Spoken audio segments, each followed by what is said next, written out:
Rolling. Welcome, welcome, welcome to Metaphysical Interpretation of the Bible Class 2 at Center for Spiritual Living, Asheville. We are in time and space at Monday, May 20th, 2019. And we had a wonderful time last week. We're going to have a great time tonight. But we always begin everything with treatment. So take a deep breath and let it out. And breathe in again, and please continue to breathe. As we know that there is only one power, one presence, one love, one light, one life. There is one spirit, one divine force. It was in the beginning and even before the beginning. It is that from which all creation occurs. That infinite spiritual substance of the divine coalesces into form and manifests as our lives, manifests itself individualized as us. And so I know that each one of us is a divine point of a God spark. And as such, all that God is, we are, and all that we are, God is. And I know that as we come together this night, we learn things that really make sense to us and that help us live our lives in clarity, in health and wholeness and in balance. And I know that we use these teachings to manifest the best life ever. And so with great gratitude for this class, this center, this teaching, I simply release this treatment into all that God is, because I know that God is all. As together we say, and so it is. Wonderful, wonderful. Come on in, Linda. Who was not here last week? Rain, Jackie, and Barbara Bateman. Wonderful. From those of you, Sandy. Did I say Sandy? No, I said Jackie. Sandy. So, for those of you who weren't here last week, for Rain and Sandy and Barbara, what did you learn? About the 10 Commandments. You learned about the 10 Commandments. What does that mean? What did you learn? Names, places to go. What about names, places, and numbers? We learned that there were a lot of different names for God. Okay, a lot of different names for spirit, for God. What else? House means consciousness. That the house or place represents a state of consciousness. Yes. Water is mind. The what? Numbers have significance. What did you say, Breezy? Water is mind. Water is a movement of mind, yes. RJ? Some of the commandments represent internal things, others represent external. Right, some of the commandments represent internal movements of consciousness, and other things are just flat out, don't do those kinds of things, because you're setting spiritual law in motion, and you will reap the effect of your causes. So, did you find out that the 10 Commandments meant something different than you thought they meant before? Yes. Which is the point of the class. So yay, you all get silvers, gold stars, gold stars. So Barbara and Sandy and Rain, if you have the name of someone, there's a meaning to that name. It's the nature or the thought is represented by the name, and sometimes it's just the literal translation of the original Hebrew name, Hebrew word, carries the meaning in it still. And sometimes there's some made-up stuff. You know, a lot of this, Quinn was here last week, and she had that Unity Metaphysical Bible Dictionary that's got all kinds of definitions of things. But we also learned that any places in these stories are representative of states of consciousness. And that all of these stories in the Bible, and they are stories, they may or may not have any factual basis at all, but these stories are teaching stories. And they are all about our spiritual evolution, the spiritual evolution of the individual moving through the lower states of consciousness to, in the end, the Christ consciousness, that sense of enlightenment. And so when we look at these stories in the Bible, we're going to look at them for how they represent spiritual growth and how that affects us. So we want to be able to say, oh, well, I thought this story was about somebody 5,000 years ago, and really it's about me. And here comes Quinn with her Metaphysical Bible Dictionary. We're just talking about you. Oh, great. Good timing. Thank you. So we're going to look at these stories as how can we benefit from these ideas? What are the pitfalls within our own lives? And how can we avoid falling into those pits? And if we do fall into them, how can we get ourselves out so that we can continue to move through different states of consciousness on our spiritual path? Do you have any questions about last week, or any other comments that you want to make before we jump into this week? RJ and then Jim. Look at literal translations of the Bible by individuals, recognizing now that there were over 360 translations before we even got to the King James Version. So it causes me to really question every word I read in the Bible. I'm right there with you. Jim. This is another interpretation. Hold on, David. That really blew me away when I heard that. I knew it had been translated hundreds of times, but I didn't know over 360 just to get the King James. And that was quite a lot. So, yeah, that made a real powerful impact. Right, because it only means what you make it mean. So you don't want to give this book, or what someone has told you the book means, a huge amount of power in your life to tell you who you are, or what is right and wrong and good and bad, and do your thinking for you. You don't want to do that. So what we do is we look at the story, take a little step back, and see what it may mean that has nothing to do with or very little to do with the facts in the story, but what the interpretation of that means. And we are interpreting it. So if you don't like the interpretation that's coming down from up here, come up with your own interpretation. Make it mean something different, because that's all we're all doing anyway. Even the Bible thumpers, you know, are interpreting it to prove their point and their outlook on life, and skewing it quite a bit in their own direction. So we get to do that too, in a way that has peace and love and joy, and everything's fine and wonderful, and we're all, you know, ending up enlightened no matter what.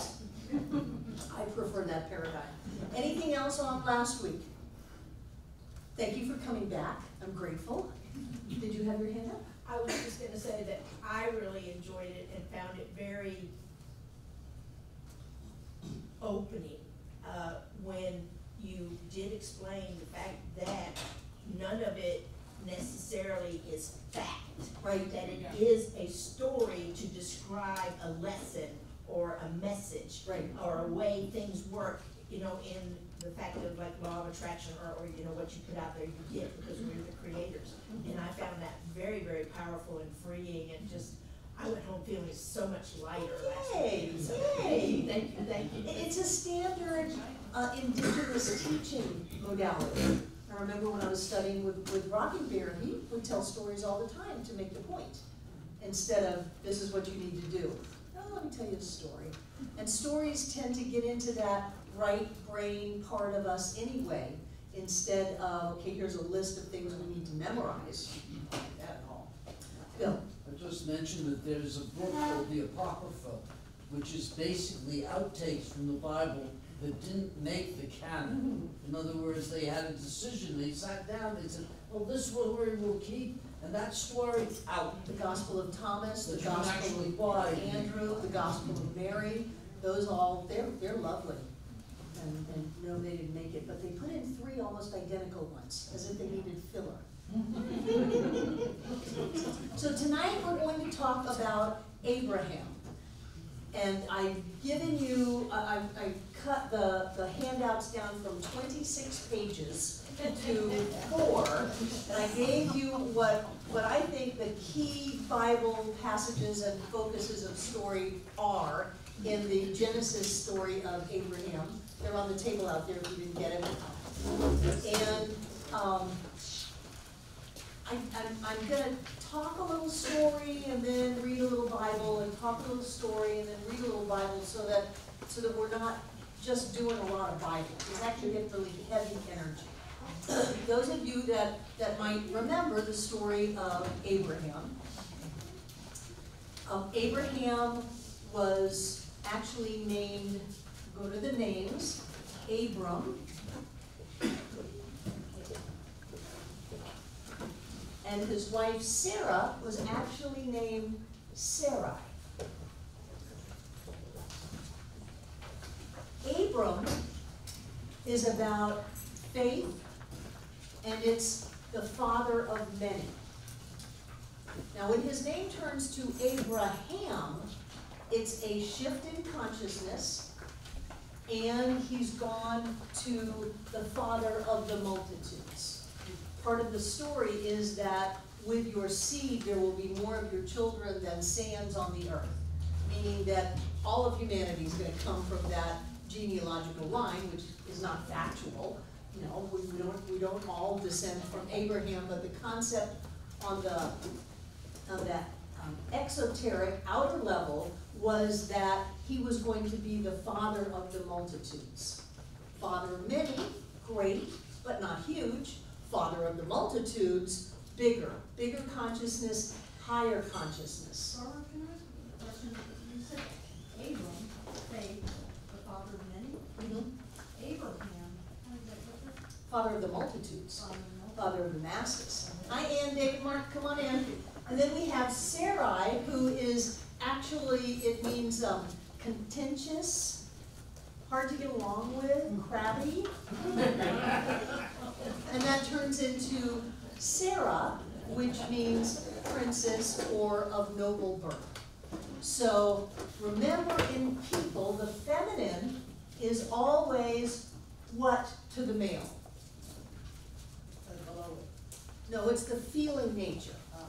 The feminine is always about the emotional nature of the male.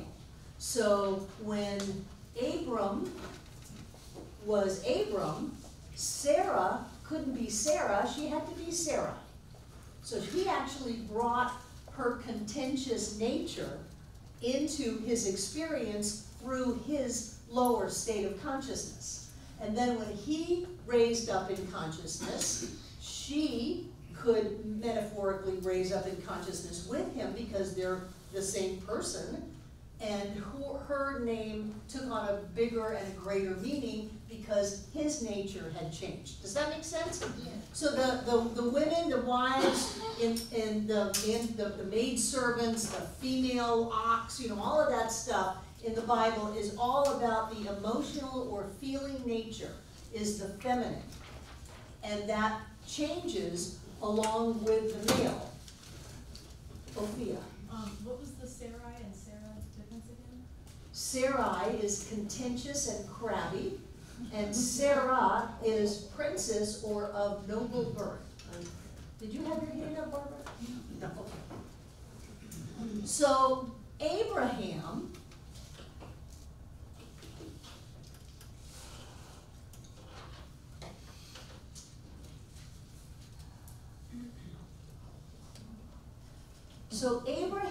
left this place called Haran, which is just the literal definition of it is mountainous country. And what is a mountain? High consciousness. So Abram was in Haran, but he didn't have the highest consciousness because he was still Abram, and his feeling nature, emotions were crabby and contentious and hard to get along with. So he didn't have his emotional state really in alignment with where he wanted to be, and that's an important part of the story. So he goes down into the land of Canaan, which are the lowlands. They're actually where the Tigris and Euphrates River are. They're in the valley. It's a low state of consciousness. Not bad, very fertile, grows a lot, but it's a lower state of consciousness. And they took Lot. You remember Lot? Yes. Yeah, here it is, Lot. Lot stands for the subconscious and negativity or limited subconscious beliefs. So, Abram and Sarai and Lot. leave the high state of consciousness and they go down into the lowlands, not as a bad thing, but as part of their spiritual growth. You know, sometimes you've got to make some changes in your life if you're going to grow. And you've got to bring some things up to look at them, to heal them, and to change them if you are going to expand into a greater level of consciousness. So God comes to Abram and says, oh, I'm going to bless you and bless everybody who blesses you and curse everybody who curses you. Now this is simply the law of cause and effect.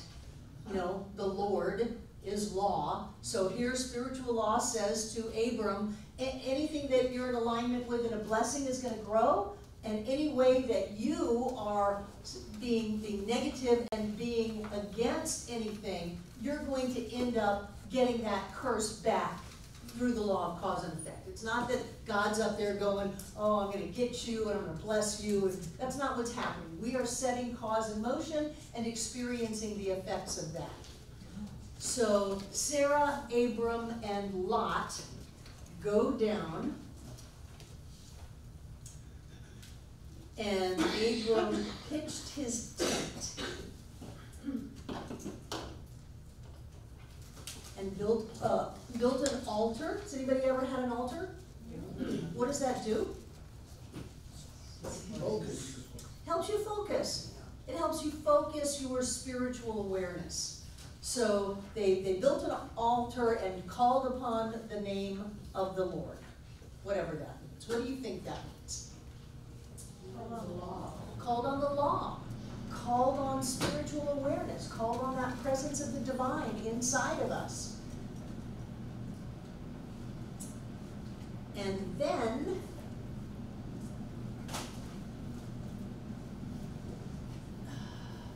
gosh, I've highlighted this and I'm not seeing my highlighted stuff that I want. So Abram went down and there was a famine, and because of that, they didn't go where they were going to go, and they went to Egypt. Now remember last week, we talked about Egypt being bondage.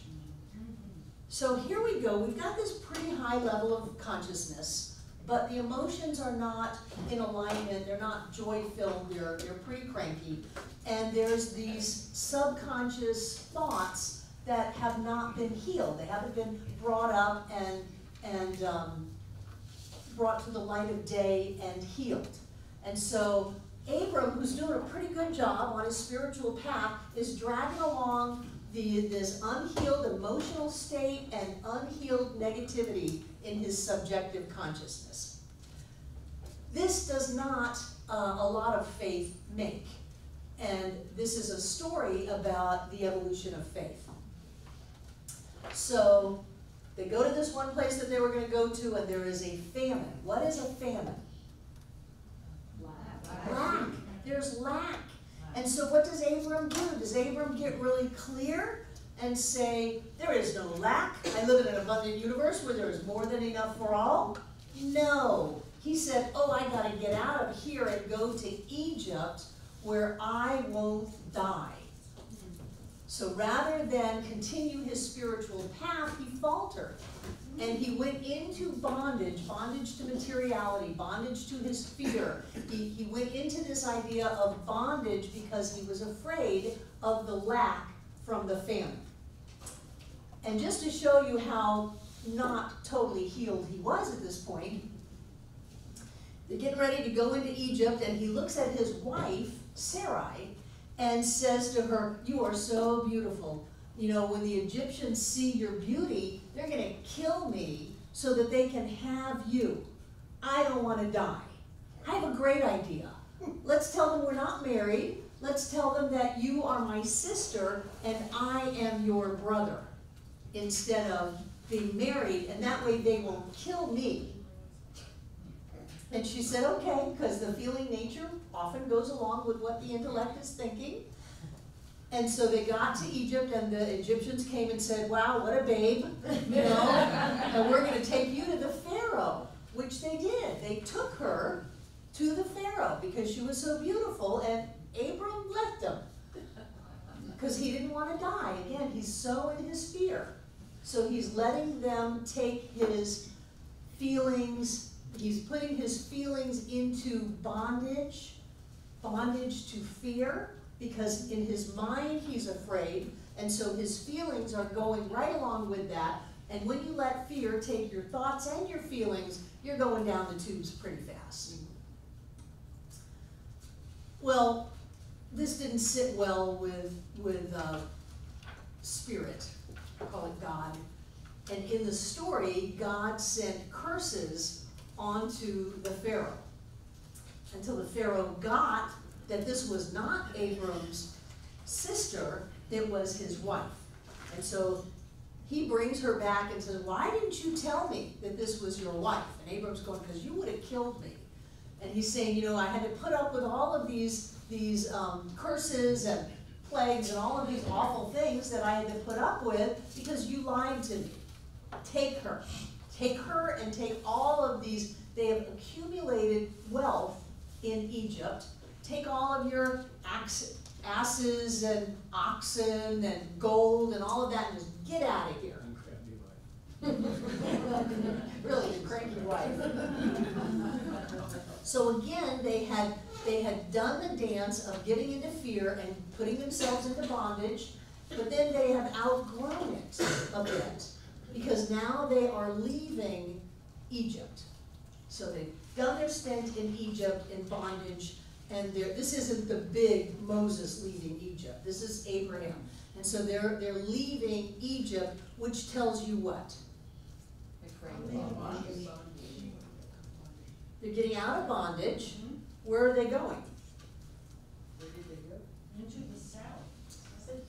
No, but they're getting out of bondage. Yeah. So if they're getting out of bondage, where are they going? Into freedom. Into freedom. They're going into freedom. So the story has taken a turn for freedom and growth and all of that. Now, one of the problems is that Abram brought his nephew Lot along with him. Before we get into the whole pillar of salt thing, Lot represents unhealed, negative, subconscious thoughts. So they've got wealth, they've got a lot of wealth, they gathered up a lot of wealth in Egypt before they were kind of kicked out. And they're out there in the world, on the land, but Abram and Lot realize that they have so much cattle and so many things to support that the land can't support all of it at once. So they decide to go their separate ways. Now this is an important thing that we do when we choose to separate ourselves from things that have limited us in the past. Have you ever decided with a friend to go your separate ways? With a job to go your separate ways? To do something different because I just feel cramped in here with all of this other stuff that's not me and not mine anymore? And I want the freedom, because I've left Egypt, to go out of bondage. I want the freedom to be able to spread out and to have the land, the consciousness, be mine. So they go off. And Abram is growing spiritually. His name is all about faith. And he is, he's at a higher consciousness level than Lot. Lot is negativity, limitation, and so Abram says to Lot, you pick which land you want. You can have this land here that's, I think they called it Jordan, and it's very fertile and it's got a lot of water on it. Remember, they're in the desert. And if you want that, you can have it, and I'll take the other one. If you want the other side, then I'll take this one. He was very generous. He was very clear that he had faith, that everything was going to be okay, everything was going to work out, and he didn't have to try to grab, have a land grab with his nephew Lot. He could say, I'm going to be okay no matter what, so you go ahead and pick. Now, what do you think Lot picked? Jordan. Why? Because it was already fertile. Because it was fertile, it was lush, and because he was coming from more of a consciousness of lack, and so he wanted to grab that where on the outside it looked like it would be able to satisfy him and fill all of his needs, The issue with that was that in that land that Lot picked was Sodom and Gomorrah. Now, you know, leaving alone all of the moral judgment of pleasures of the flesh and all of that stuff, what do you think those two cities were representing in consciousness for Lot? Because Abram didn't pick them, Lot picked them. Just fear of lack and things being taken away from him if he wasn't careful. So fear of lack, but how do Sodom and Gomorrah come into that? Immediate gratification. Immediate gratification. What else? Holding physical pleasure up higher than spiritual pleasure. Not that there's anything wrong with that, occasionally, but not as a main focus of life. That what you are after is immediate physical gratification. Instead of Abram is on his way to become Abraham, and he is on a spiritual journey. So I'm not getting into a lot of the experience with Sodom and Gomorrah and Lot. Just suffice it to say that it didn't end well for him.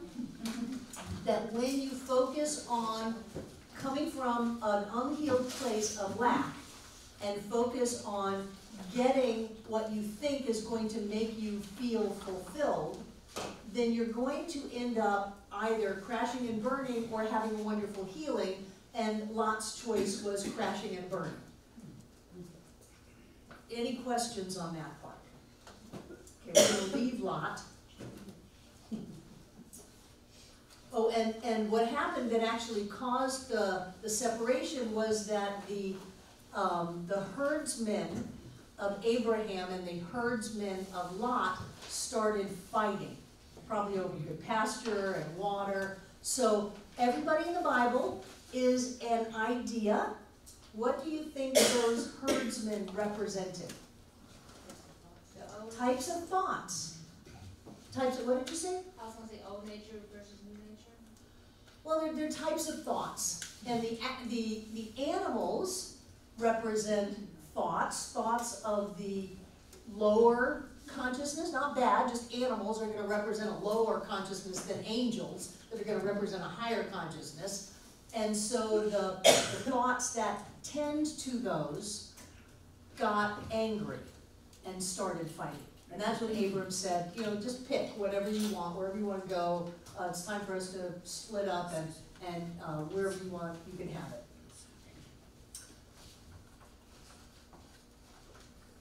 And then God comes to Abram again and says, now that Lot's gone, now that you've healed that part of you, lift up your eyes and look from the place where you are now, northward, southward, eastward, and westward. What does that mean? Completion. Completion. Well, what do these words mean? Remember? North. North is above. Within, without, Gotta give me which ones they are, Breezy. within is east, without is west, north is above consciousness, and south is below consciousness. You took notes. I did. Yes.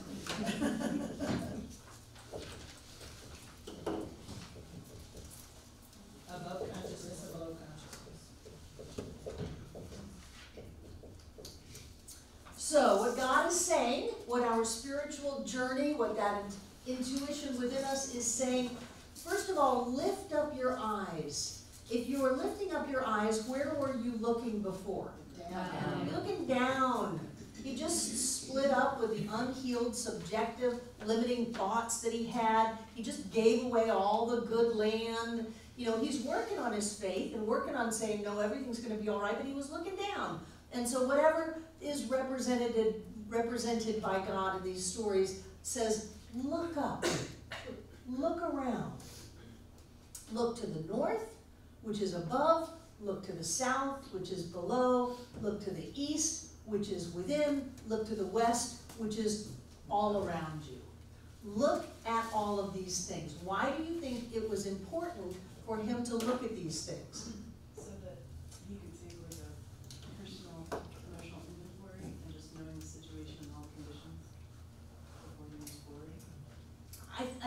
so he could just have a bigger sense of what's going on. Yeah, I was gonna say, so she can get out on himself and see the gestalt. Yeah, yeah.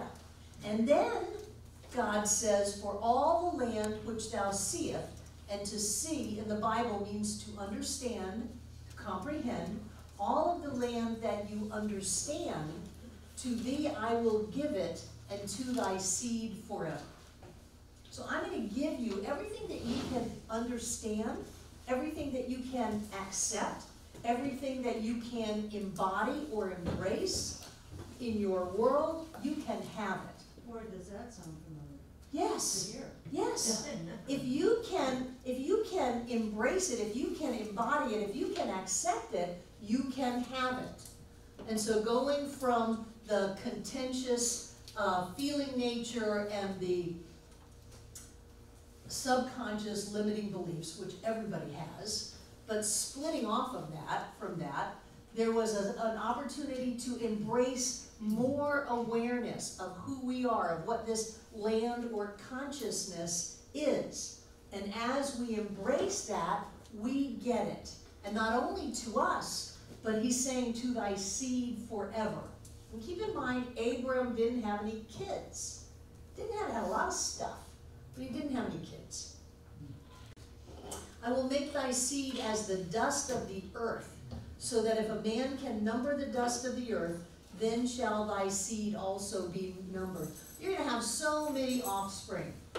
You know, your lineage will be so much, you'll have as many as grains of sand on the entire planet. That's a lot of people.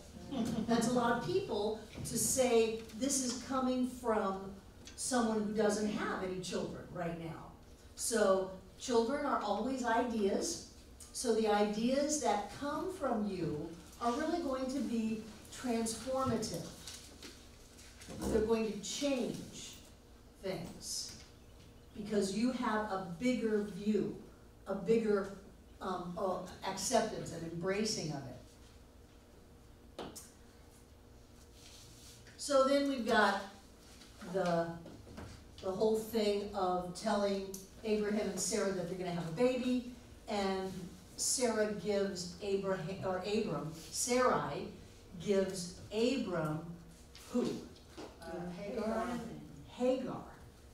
Hagar is Sarai's young, cute handmaid that she took with her out of Egypt. So she took that bondage idea out of Egypt, and now she's giving her handmaiden to her husband because that's the only way she can figure out they're ever going to have a baby, because she is way too old to have a baby. And so she gives him her handmaiden, and do you know what happens? She conceives. She has a baby. She has Ishmael, who also fathered 12 tribes in the world. Yes, yes. So let's look at this metaphysically. You've got working on faith, father of many, father of none at this moment. This idea comes in that says you're going to have a baby even though it's medically impossible. You know, everybody's thinking this is a joke. And the only way we can figure out how to make that happen is to bring in a third party, because surely the demonstration needed some manipulation to have it come true. It wasn't just going to demonstrate on its own as the miracle that it's supposed to be. And don't we do that? Well, if I'm going to be able to buy this car, then I'm going to have to go borrow the down payment and make sure that my payments are low enough that I can make all the 1 and the 2, and then I'll have to work a really good deal. You know, I'll have to threaten to leave half a dozen times and raise my voice, and that's the only way that's gonna happen. That's what we do. And it's our feeling nature that usually gets into that and says, I'm scared. I don't know how this is going to demonstrate. I'm working on faith, but I'm not there yet because I'm still Abram, and I'm still a little contentious because I'm still Sarai. I'm a little crabby, and so I'm going to try to manipulate this demonstration so that it will fit in my model of what I think is possible. We've all done that. We've all done that. And so then Hagar has Ishmael, and it's not a pretty picture. What happened? Sarah got really bad. Don't we do that though? She did it. She went and got this young handmaid and said, go sleep with my husband so that you can have a baby. I think they got married, whatever marriage intents are. And this must be what God meant, because what God was saying is impossible. It's just impossible. And then when that demonstrated, Sarai was really mad and she was really mean to Hagar. She was threw her out, and God said, no, you got to go back, and then they ended up leaving again, and it was a mess. It was not a happy thing because there wasn't the faith and the trust of letting it demonstrate the way it was supposed to. They got in the middle of it, and they manipulated and controlled and messed it up a little bit. Do you have your hand up? In defense of Sarai, she was 90. I'm not even sure she was alive. I'm not sure she's real. So, I heard that too. I heard that at some point that Sarah was actually, there's some miracle. we are not. Okay.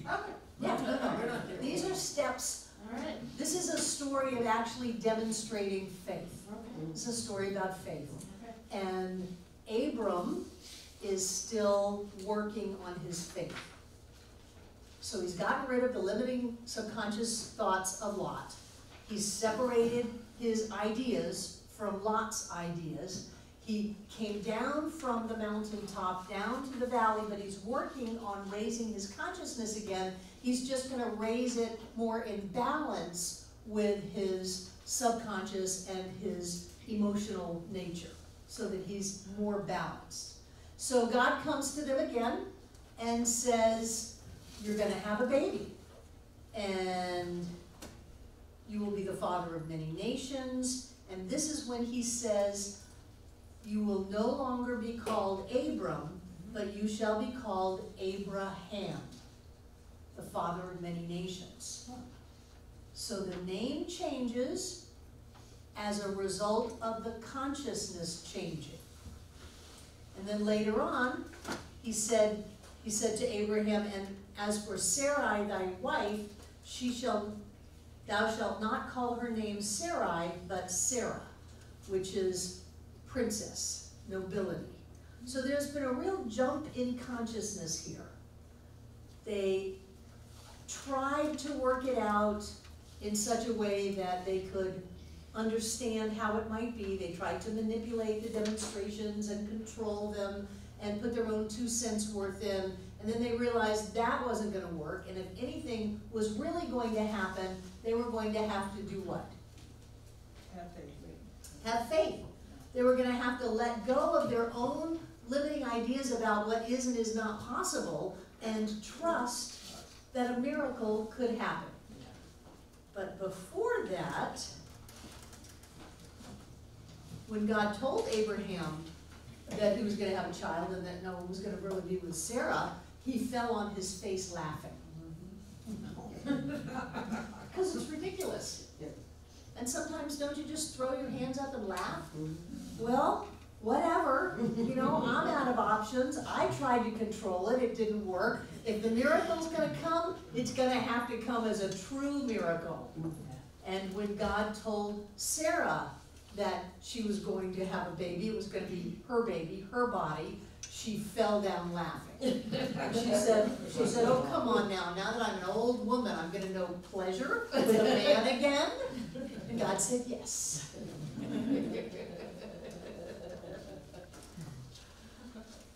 So Ishmael was blessed because he still was Abraham's son.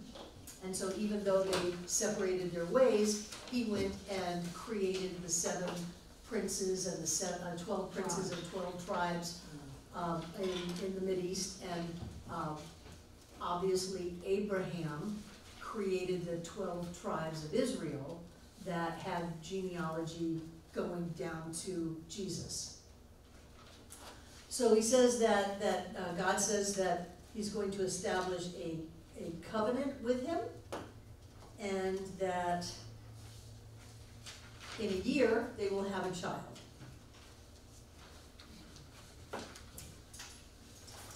You know, and God is saying, is there anything too hard for me?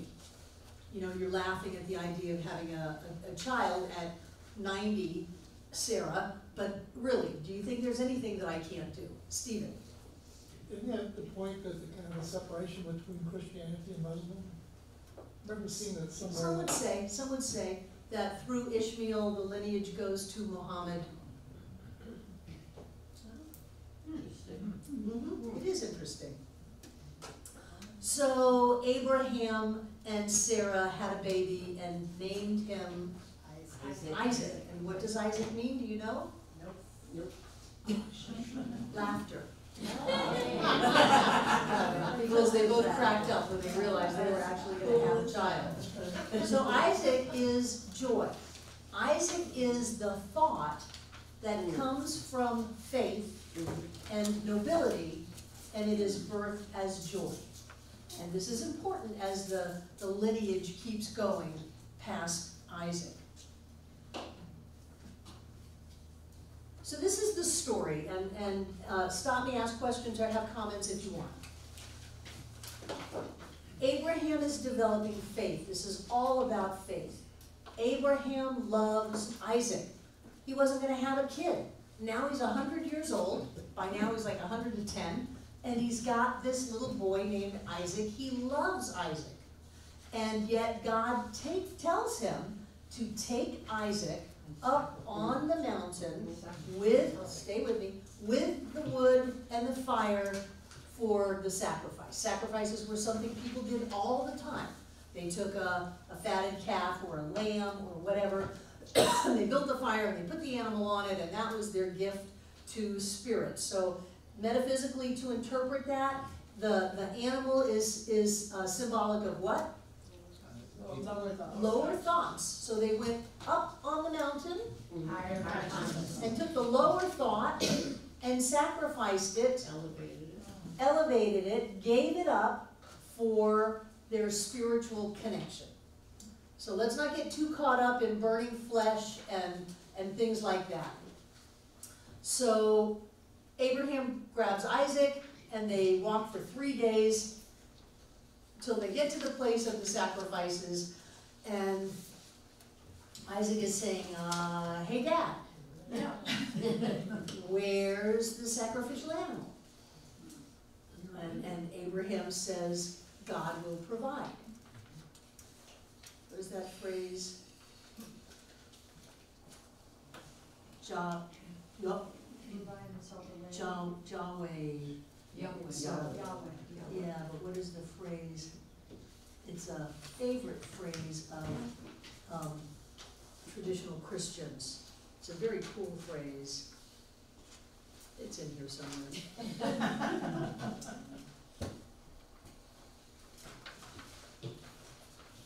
Where is it? Okay.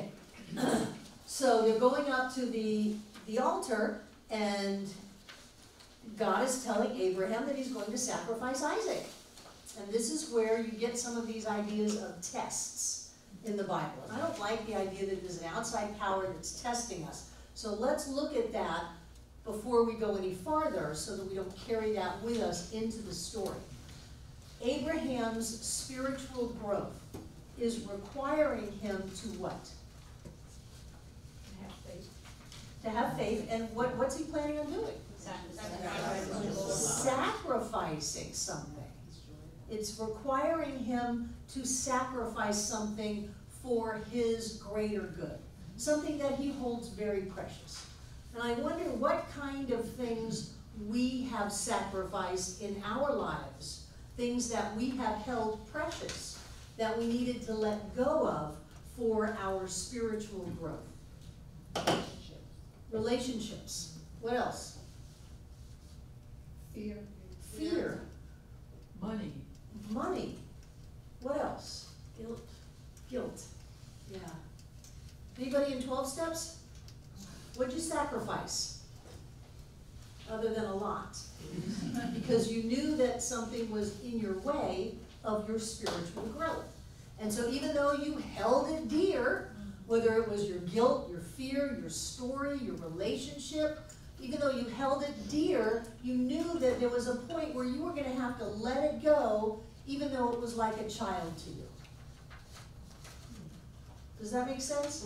Do you see how that's different from God told Abraham to kill Isaac because he's just a mean SOB? You don't want to go there, but there are times in our lives on our spiritual journey when we're rising up in consciousness, we're climbing up to the mountaintop, when we know we have to let something go.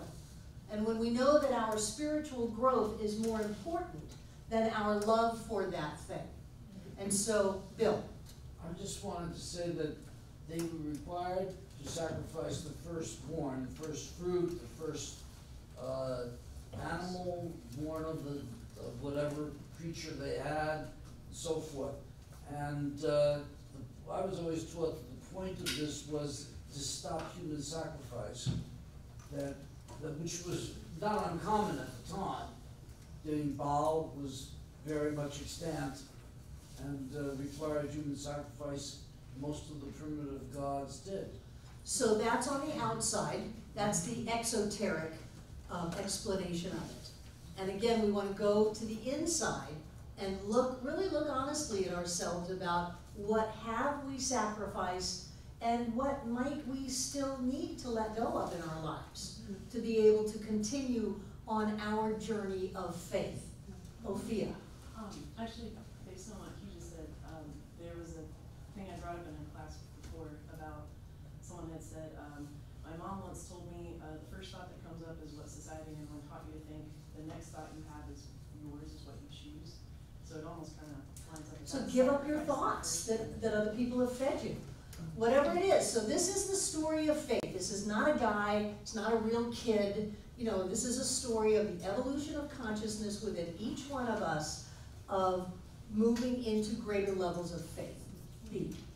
I just brought, this lesson is incredible because it brought to my mind when I left a certain part of my life. I remember waking up in the middle of the night saying, there has to be more to life than this. And with that, everything else started falling into place and the changes happened. But that was the point, and I think that's the point here. Exactly what happened to Abraham. How many of there has us to have be more said, to life than sacrifice. we'll walk away from everything. Yeah. If this is it, we don't want any of it. I mean, I think that's where suicide comes in, is that if this is all that there is, then I'm out of here, because there's got to be something more. But how many of us have packed up everything that we owned and moved? Yeah.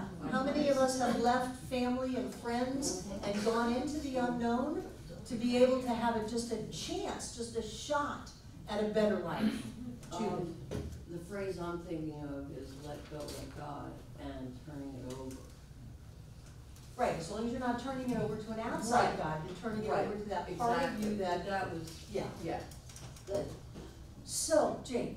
I actually went to the Arctic and to unexplored terrain, just to get a. You are a wild woman.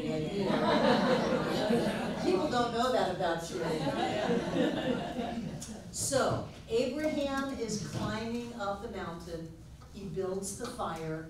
He ties Isaac up with ropes, because I guess by now Isaac is not a fan of what's happening. He knows what's happening. There's probably some resistance going on. And he puts Isaac on top of the brush and pulls out his knife and goes to slit his throat. Now, at what point is Abraham at in his process right then? Well, he's fixing to kill him.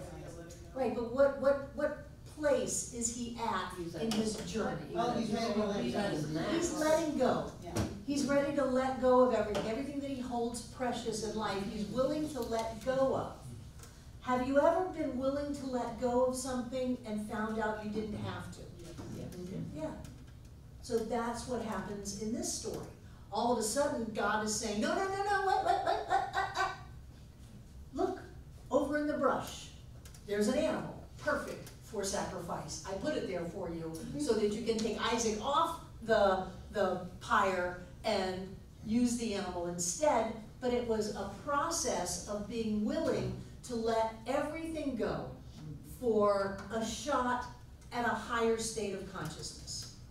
And when we look at this story and say, there's an outside power who's gonna take away everything that you love and make you give it up, because anytime you have any joy in your life, which is the name Isaac, anytime you have any joy in your life, it's wrong, and so not only are you gonna lose Isaac, but you're gonna have to do it by your own hand. What a horrible story.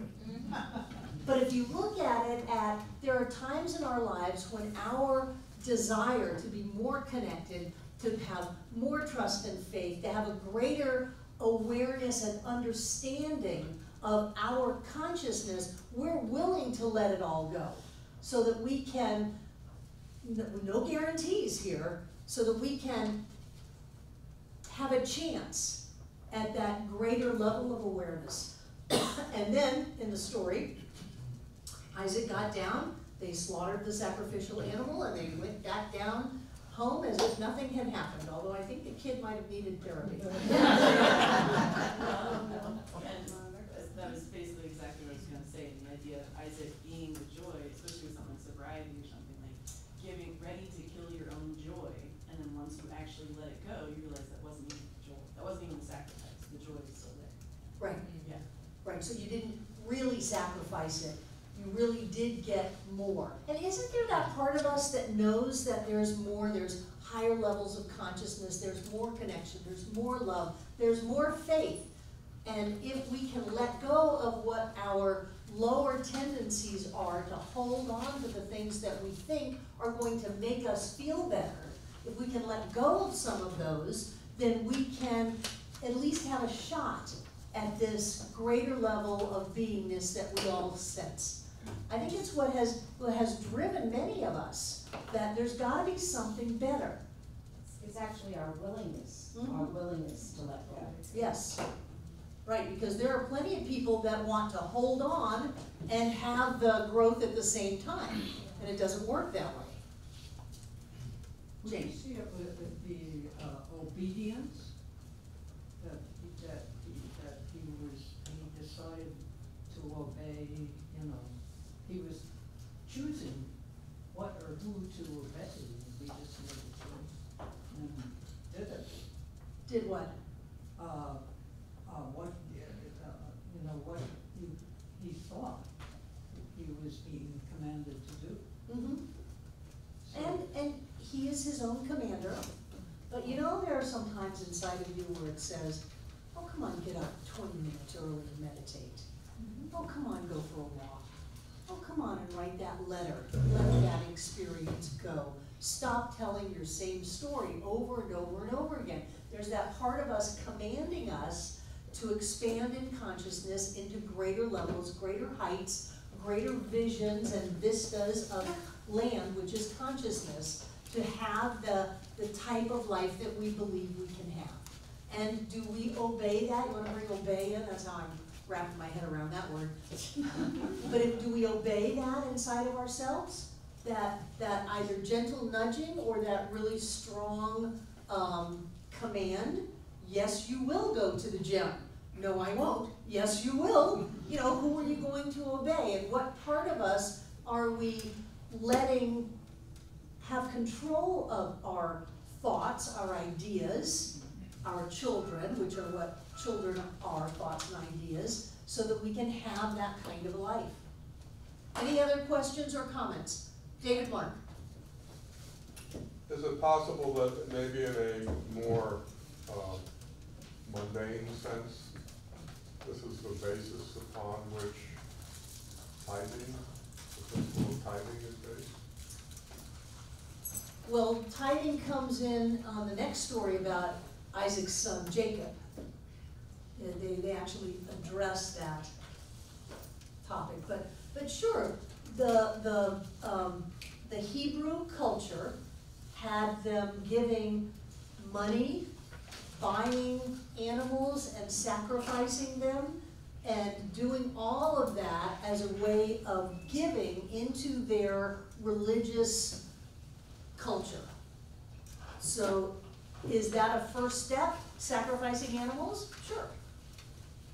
You had to go buy the animals. That's what got Jesus so mad in the temple, is that you had to take your shekels and get Roman coins to buy the animals to sacrifice, or to give money to the priests, because the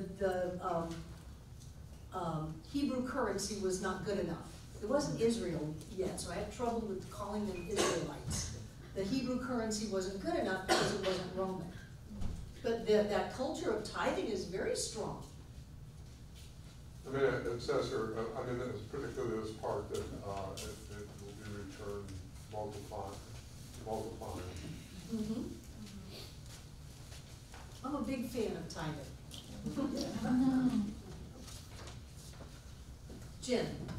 At the end of the story, it says the angel of the Lord called upon Abraham, and then he said, I will bless thee, and I will multiply thy seed as the stars of the heaven, and as the sand which is upon the seashore, and thy seed shall possess the gate of his enemies. Can you explain? No. I have no idea what the gate of his enemies are. Okay. That sounded intriguing.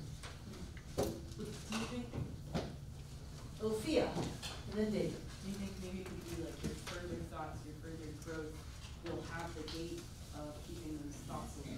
Could be. It's your interpretation. Absolutely. Your thoughts will keep those negative thoughts away. Okay, when did they, weren't they called Palestinians, or was that before? No, there was no Palestine then. Canaan was before Palestine. So, what'd you learn from this story? Thank you, Ann. David learned if you tithe, it will be multiplied and come back to you. And then no child was murdered. No child was murdered. Go with the flow. Go with the flow. Let it go. Let go. So if you have a change in consciousness, you'll have a change in nature. If you have more faith, your entire nature will change. And do you think life gets easier once you have your nature change? Yes. Yeah. Good. Okay, that's the first story tonight. When we come back from our break, we're going to talk about Jacob, Esau, and Israel.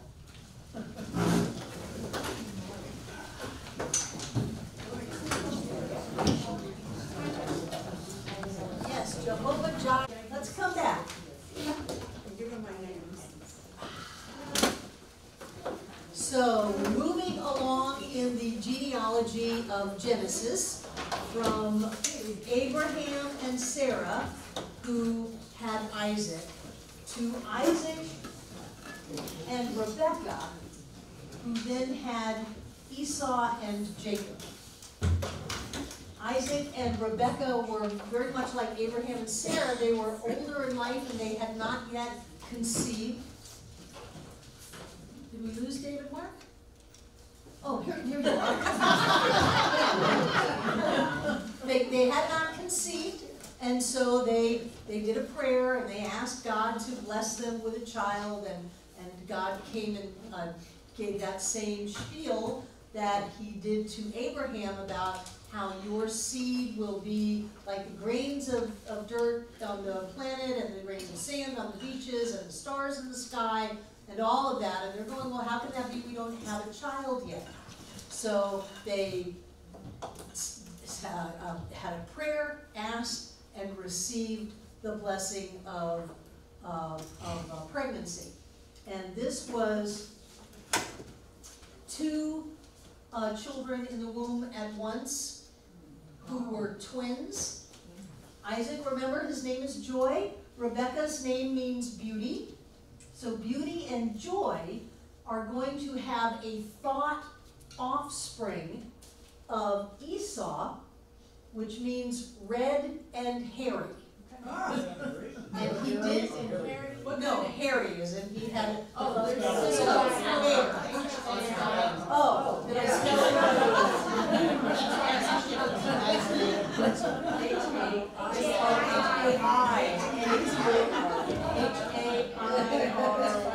Harry.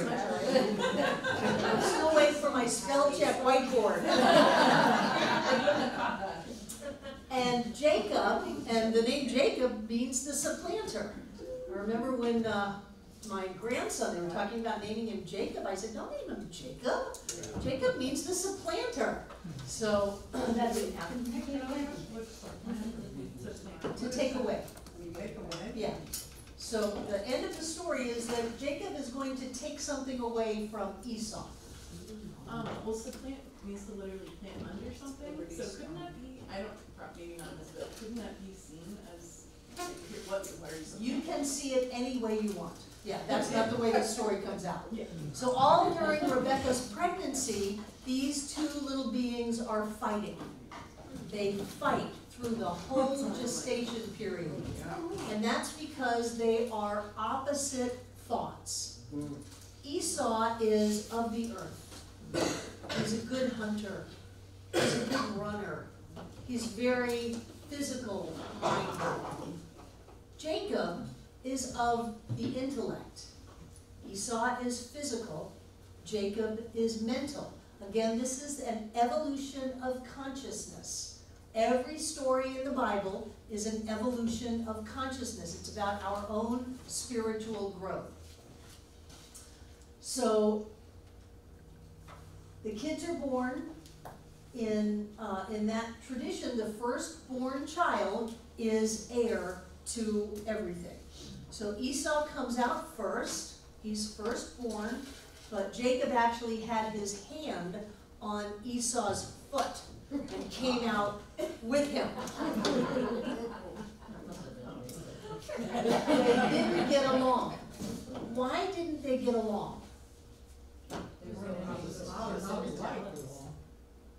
What? They were opposite thoughts, they were opposite ways of being. They were different. Yes. They weren't really opposites.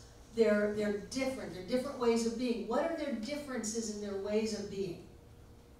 One is more emotional and one is more logical. So one is more logical. Which one's going to be the logical one? Jacob. And which one is going to be the more emotional one? Esau. So, Bill. Jacob was actually the first attorney. Well, but Jacob doesn't stay Jacob, because it's all about evolving in consciousness. And some people look at this story and think that Jacob is a horrible person. And you will understand why shortly. But remember, these are parts of us, and this is about the evolution of us as spiritual beings. So do we not have some part of us that is very physically focused, very sense focused, very pleasure oriented, and that we're not going to think about it? You know, I always, I used to say if I ever did have a gravestone, I would want it to say, think about it. There are parts of us that don't. We don't think, we just act or react. We just jump in because we want to, that emotional nature. And then there are parts of us that want to think it through, but don't have the sense of connection and faith and trust. You know, we want to learn about spiritual law so that we can work it, so that we can learn how to create the things that we want to create without having to move into trust and being willing to sacrifice those that are things that are precious to us to be able to embrace the greater mystery and the greater truth of our being. We want to learn how the steps go and how to work it, because we're going to be in charge, we're going to be in control, and we're going to follow the steps and do it ourselves, with a lot of the manipulation of Sarah and Hagar, saying, well, obviously we can't have a miracle, we're going to do it this way because it's only logical. So Jacob as the mental will only take us so far. Isaac was old when they were born, and Isaac started to falter, to fail in his health, and they knew it was time for Esau to get the blessing. The father gives the blessing to the firstborn son and gives all of the riches of the household to him. Now, Jacob, as a non-physical guy, liked to hang around with his mother. What do you think that meant?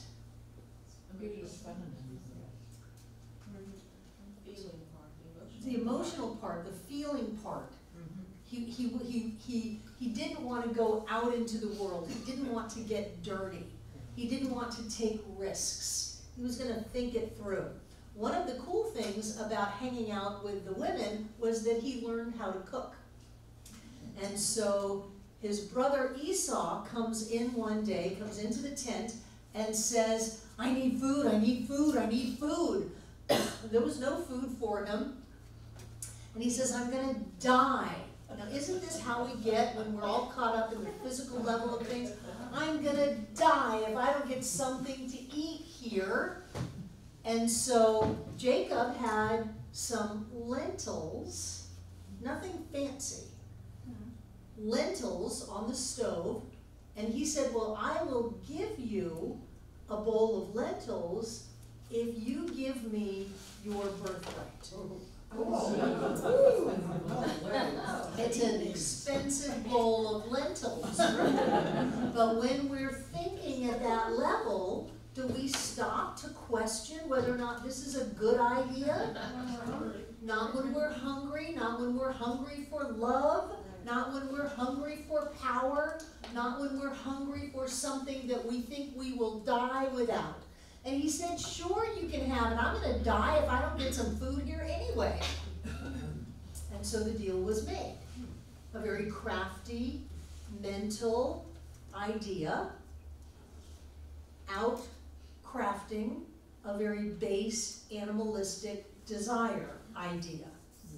So now it is years later, and Isaac's health is failing, and Rebecca, Isaac's wife, hears Isaac calling for Esau to come and get his blessing of his birthright. So she tells Jacob, your father's going to bless Isaac. She didn't want, your father's going to bless Esau. She didn't want Esau to inherit all of the riches. Why do you think that is? He's impulsive. He just blew it all for a bowl of lentils. He's not the brightest bulb in the lamp. And she relates better to Jacob. And also that they were in balance, perhaps, What kind of balance? between the two of them, mental, emotional. Well, Esau's gonna get nothing. One or the other. Yeah, it's always one or the other.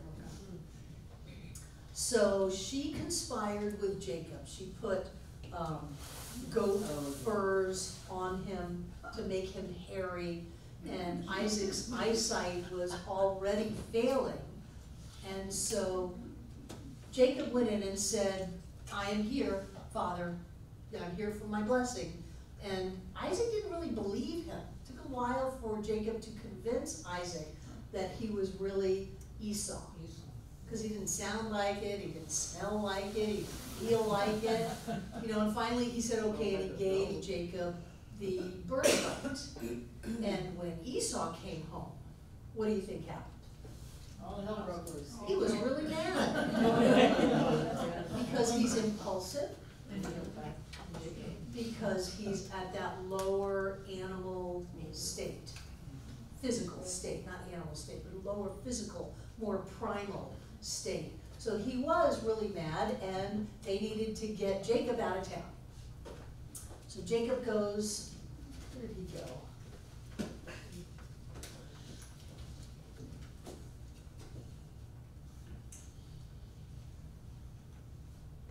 He went to Haran, which is where Abram came down from to go to Canaan. Yeah. So Jacob went back up to Haran to stay with his uncle. Who was his uncle? No.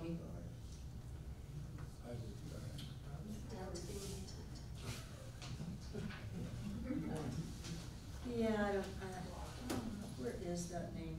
Starts with an L. Lot. No, it wasn't Lot. No, it wasn't Levi. It means light, though. Oh, yes. So he went to the light. Lucas. Laban. Laban. He went to go be with Laban, which is white, clear, shining thought. Laban. So Jacob goes to Laban and he works there for about a month, and Laban says, what kind of wages do you want? Well, Jacob met Rachel.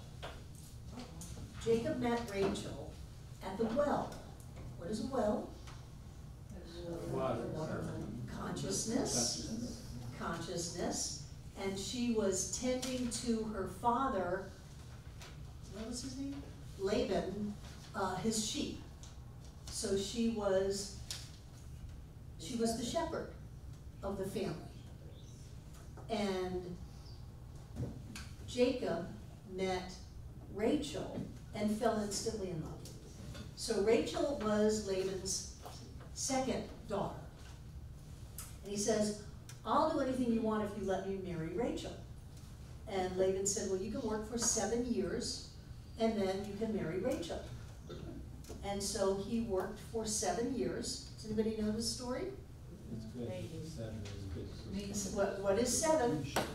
Perfection, a perfect amount of time. Perfect amount of time. And what does Rachel mean? Beauty. No, that's Rebecca. Yeah. Rebecca. You said Rachel, pure thoughts. Rachel is pure thoughts. This was my backup story.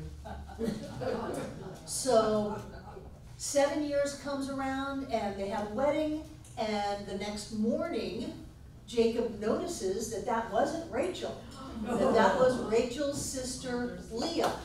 And he goes to Laban and says, you tricked me. And Laban said, well, hey, we gotta marry off the first daughter before we can marry off the second daughter. If you want Rachel, you can work for another 7 years, and then you can marry Rachel. So Jacob, which is at that mental level, is doing some ciphering and figuring it all out and saying, well, I just did 7 years and I didn't get Rachel, so I can do another 7 years if I can get Rachel, and agreed to the situation. What was the first daughter's name again? Leah. And did you tell us what it meant? No. Isn't there something about seven fat years and 7 lean years? Yeah. That's Joseph in the Technicolor guy. Yeah, that's when the famine came to Egypt. Oh, okay. And somebody was a dream interpreter. So Jacob is moving from the mental realm to the spiritual realm. And he's got some processes that he goes through. One is he goes up onto a mountaintop and puts his head down on stones because it's getting dark. Do you remember, did we talk about stones last week? No. Think about what stones might mean. Hardness. strength. Foundation, strength, mobility. It could be weapons. Solid. Stones are symbolic of truth. So Jacob laid his head down on truth. What do you think that might mean? Old mental Jacob laying his head down. Pardon me? He has some realizations. No, but what did it mean that he laid his head down on a stone? Oh, he's seeking truth? He's mental. Jacob means the mental realm. What is it with his head? He laid his head down. He stopped making, Pardon me? logic down and moved into spirituality. He laid the logic down on truth. And then he had this dream. Did you ever sing Jacob's Ladder when you were a kid? So he had this dream that there was a ladder going up to heaven and angels were going up and down on the ladder. Do you have any idea what that might mean? Give it some meaning. Consciousness going up and down. Consciousness going up and down. What have you got with a ladder to heaven? Access, connection, access, transportation, really. So there was an opening. He laid his mental down, he laid his intellect down on truth, whatever that means to you, and immediately was opened up to this idea of heaven. And there were angels, which are what kind of beings? Higher consciousness beings, going from heaven to earth and back up and down. Probably one of the first visions of an escalator.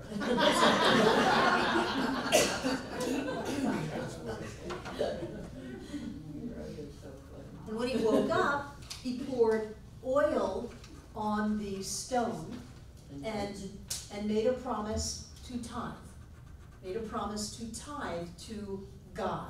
He has had a transformation of going from the mental, intellectual realm into the spiritual awareness. So his commitment was to tithe. He had had an epiphany. He had changed. So what's going to change? His name is going to change. It doesn't change yet, but it's right around the corner. Jacob's name is going to go from supplanter to Israel. Israel is another name for Christ. So he's going into a Christ consciousness, an opening of this consciousness. He's gone up to Hagen. Haran.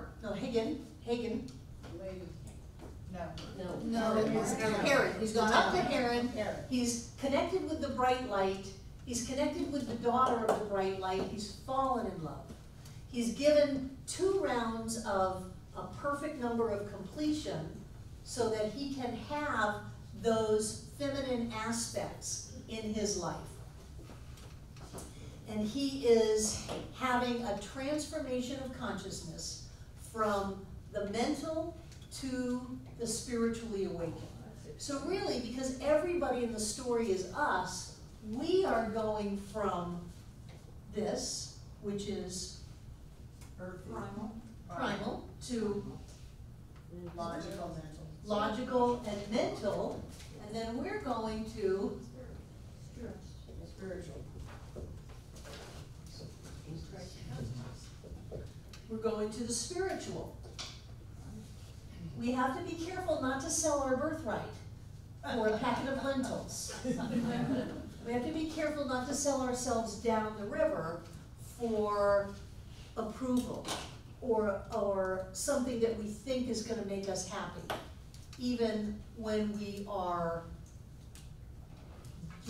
desperate for it. We have to develop the awareness of ourselves to not sell ourselves short for a simple, immediate gratification, and have the awareness of the intellect and the mental realm to make better choices, and then place that mental and intellectual realm down and open up to a greater spiritual reality. That's the story of this.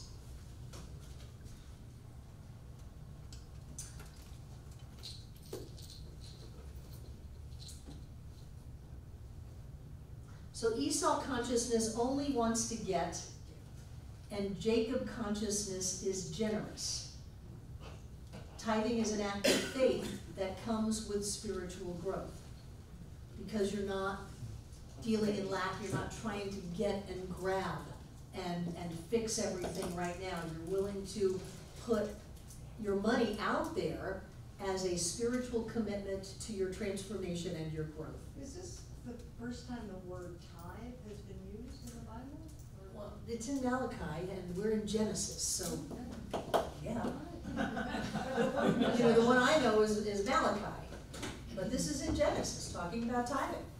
So the word tithe was used in Genesis, okay? Yeah. Can I ask, when he tithes, who or what does he tithe to? You really want me to have that answer for you, Breezy? Yes. I just didn't know if it was represented in here for a certain thing, you know. So, what is left undone in this story? Him getting the girl. No, he's got Rachel. Oh, he's got Rachel. But what? Him getting his birthright. Yeah, he's got to get. Him getting his, you gotta give me a little more clarity Oh, on I'm that. sorry, Israel getting his birthright from Isaac because he ran away when Esau was gonna kill him. Exactly. So there is still no peace here. Yeah. Jacob is afraid of Esau. And Jacob hasn't had his name changed yet. We kind of skipped ahead to that. Sorry. But Jacob has not had his name changed yet because he's still afraid of his brother. And he realizes that to have peace, he has to make up with his brother. So he sends a runner to his brother and says, you know, I'm here and I want to meet. I've got wives and oxen and cattle and sheep and gold and all of that stuff, and I want to meet with you to see if we can't bring our brotherly love back together again. Because the higher consciousness will always want the healing.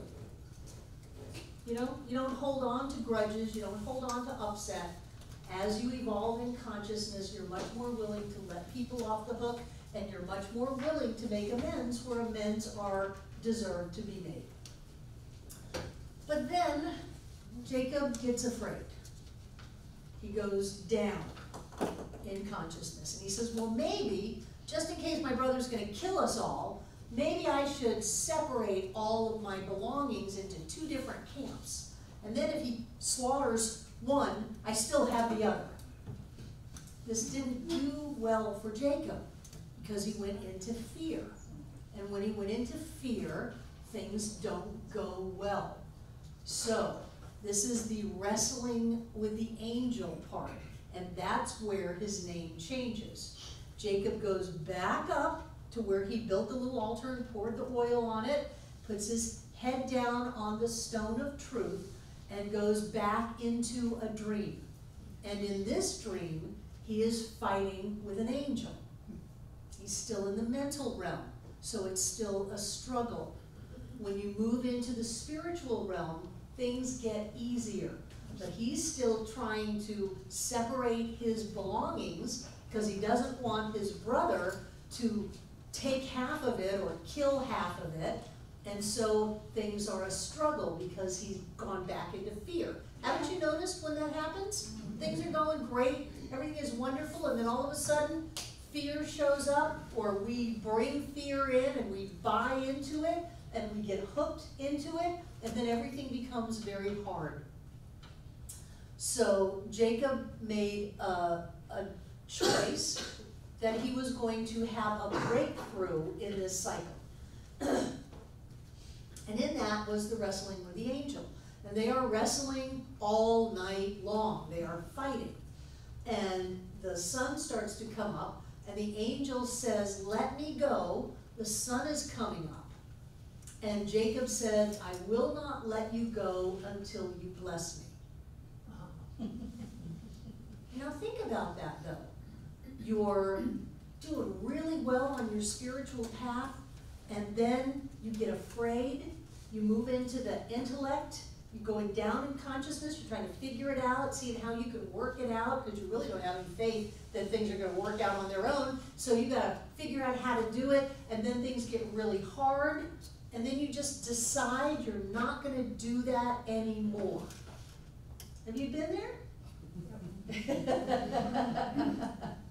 So the point is, at that point, there's got to be a sense of, I will do anything, I will wrestle this angel forever until I get my blessing, or I will die in the wrestling of the angel. It's that same kind of thing as saying, I'll leave everything under the idea that I might have a chance to get the life that I believe is possible. I'm willing to lose it all. I mean, how many of us have left relationships when it looked like we left everything? We left the house, we left the money, we left the business, we left the kid, we left everything. Oh, I'm talking about myself. So that we can have a shot at having the life that we believe is possible. So Jacob is wrestling with this angel. What is the angel representative of? That's what I want to ask. Freedom. Who sent the angel? Is that God? Probably. Since an angel would be a higher consciousness thought. Yeah, so is it his own thought, or is it? Everything is his own. Okay. So that's a good question. So Jacob is wrestling with his highest state of consciousness, saying, I'm not going to let you go.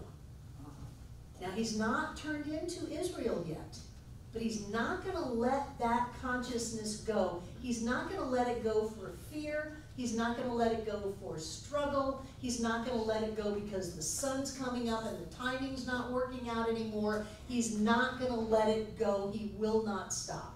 And what is that higher, what is it offering him, that angel? Well, nothing yet. Well, Jacob is demanding a blessing. The higher state of consciousness.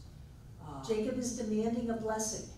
From the higher state of consciousness? Yes, or Jacob. Well, since the angel is not a vampire, the sun coming up is, once he gets to a point of illumination, then he has succeeded in getting what he wants from his higher self.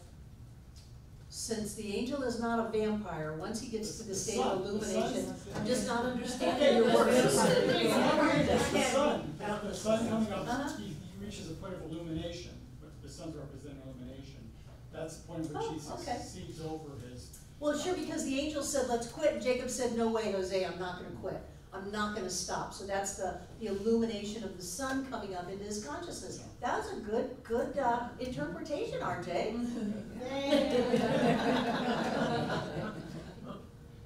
So what do you think happens? He gives him a blessing. The angel gives him a blessing. And at the point of the blessing, what happens to Jacob? He becomes Israel. Yeah, he lets go of all He this. lets go. Yes. He lets go, yes. And Israel is not afraid of Esau. Isn't that interesting? And also with his fear. He's let go of all his fears. He did. He let go of his fear and he transformed in consciousness, went up in consciousness, if we're going to use up and down, and is not afraid of the more animalistic impulses of life. And haven't you noticed that when you're in the mental realm, the intellect, you can get very judgmental of yourself? And when you're just, hanging out and everything's great and you're just flying high, it's like everything's okay. You want a hamburger, eat a hamburger.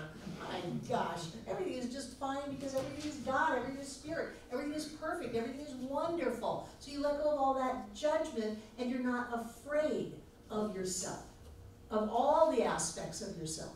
Bill. I was just wondering if you had some ideas about Israel being a man, having his choose God, if he wants to, or not even choose God, and an angel, which is a creature of God, which can only do God's will. That's on the outside. What we were just talking about was the angel was a metaphor of Jacob's higher consciousness, Israel. So it's not an angel that is doing the will of an outside God. It is Jacob, the intellect, embracing and not turning loose of his higher state of consciousness. And it was symbolized by an angel. But it's all about inside of Jacob. Yeah. Brenda. So this is, backtracking, but it bugs me. So whenever Jacob became Esau and betrayed, his brother, and then what was his name? father of Rachel, I mean, whenever, he did the same thing. Laban, yes. He did the same thing that Jacob did, really, so is that not like another sort of karmic lesson there? I mean, The lessons that I look at is that I've done all of those things. mhm. Yeah, I mean, I've done all of those things. I've tried to manipulate circumstances and be someone that I'm not to try to get something that I think I need when I don't. You know, I've compromised my integrity, I've sold myself short, I've done all of that stuff. I've made agreements that I haven't kept, and then said, oh, well, it's the culture, you gotta marry off the older one first. You know, yeah. A lot of people really don't like this story of Jacob.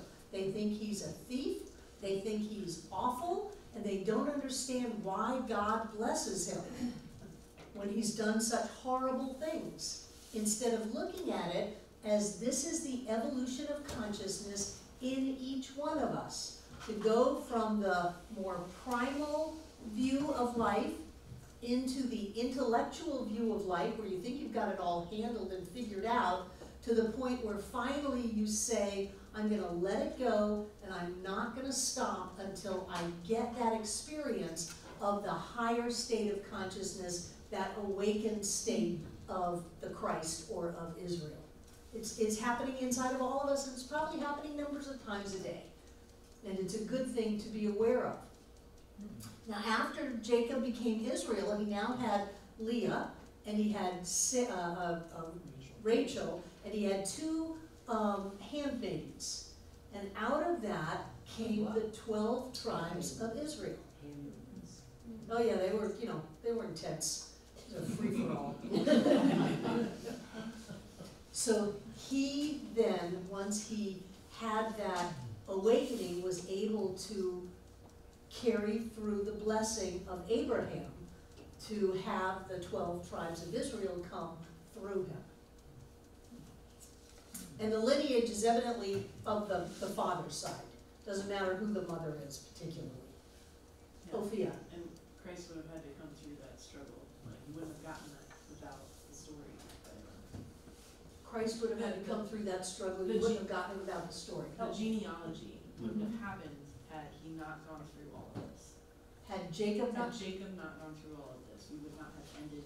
oh, he wouldn't have turned into Israel. He wouldn't have had that enlightened state of consciousness to have the genealogy that culminated in the Christ.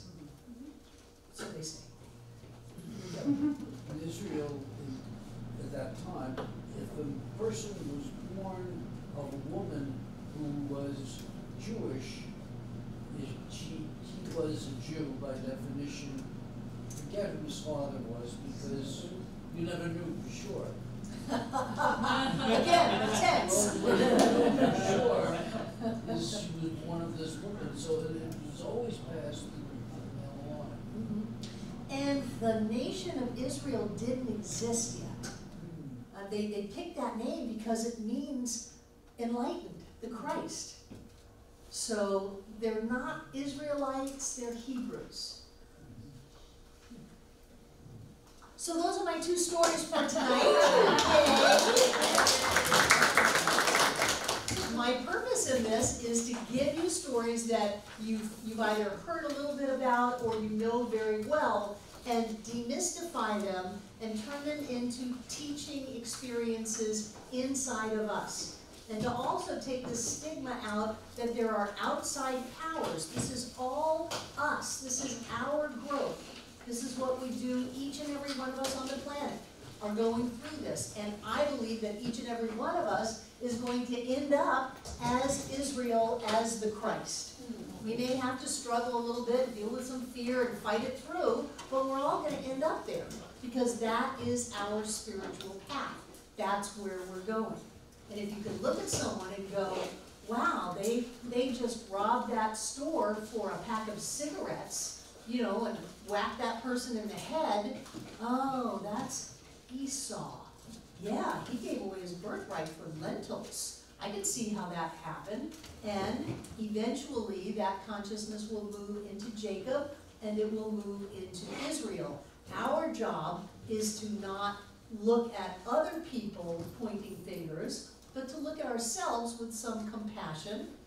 And if we're afraid, if we're struggling, realize that we're dealing at the level of the intellect.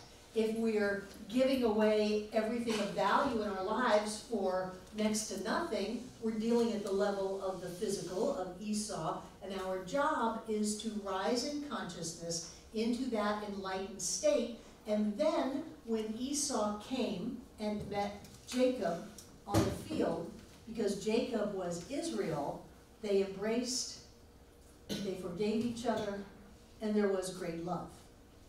If Jacob had gone out onto that field instead of Israel, there might have been a big battle, because he would have brought that with him. But as the consciousness of Israel, they could have forgiveness and reconciliation and love. A good thing. It's a good thing. It's a very good thing. Barbara, when you were growing, you said you grew up Methodist, and when you were learning these stories in the Bible, not under this interpretation, obviously, what were you thinking? I got thrown out of Sunday school. I got thrown out of Sunday school. I was still in elementary school, because the teacher was telling me that one of the 12 tribes of Israel was black as a punishment. And I don't know where it came from, but I stood toe to toe with that man and he left crying. The next thing I knew, there were a lot of adults there, and I was in the nursery for the rest of my life.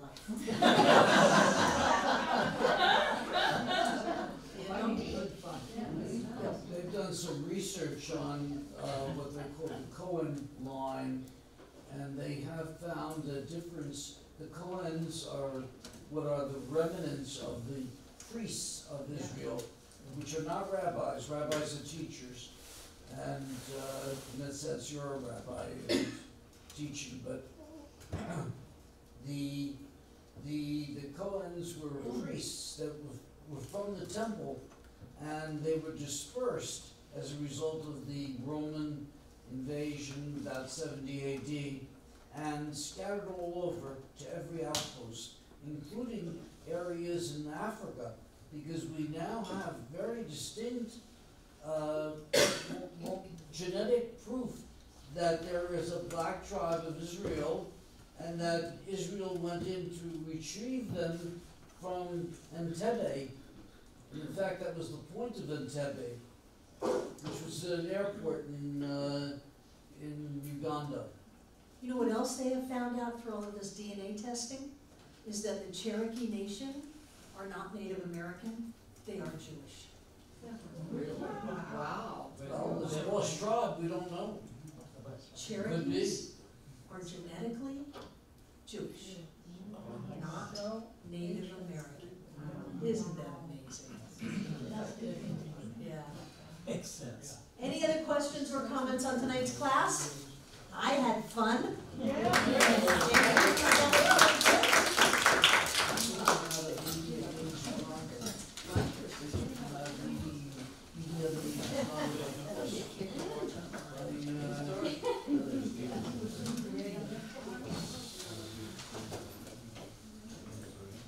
And what I know is that Spirit is all in all, as all is all. I know that our own evolution is a constant rising up in consciousness into that awareness that God is us and we are God. And with that, we know that our enlightenment is guaranteed, that our joy and ease is a standard of life. And I know that each of us prospers, that each of us is healthy, and each of us has plenty of miracles happening in our life. We live our lives firmly rooted in faith. And we allow life to support us in every area. And so I know that as we gift this gift tonight, it goes with all of our love. I know that each one of us comes together to make this Center for Spiritual Living Asheville all that it was ever meant to be. It is a place of peace, a beacon of light, a tower of strength, and a fountain of wisdom that touches the lives of all who call it home. And so it is.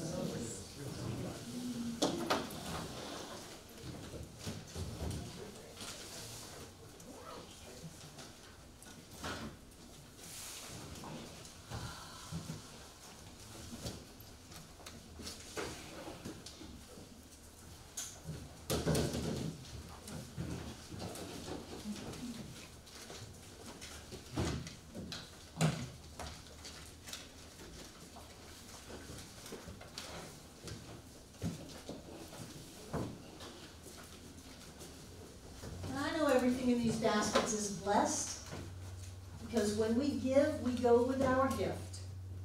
The presence of the divine flowing through each one of us and filling up this room from the floor to the ceiling and all between the walls.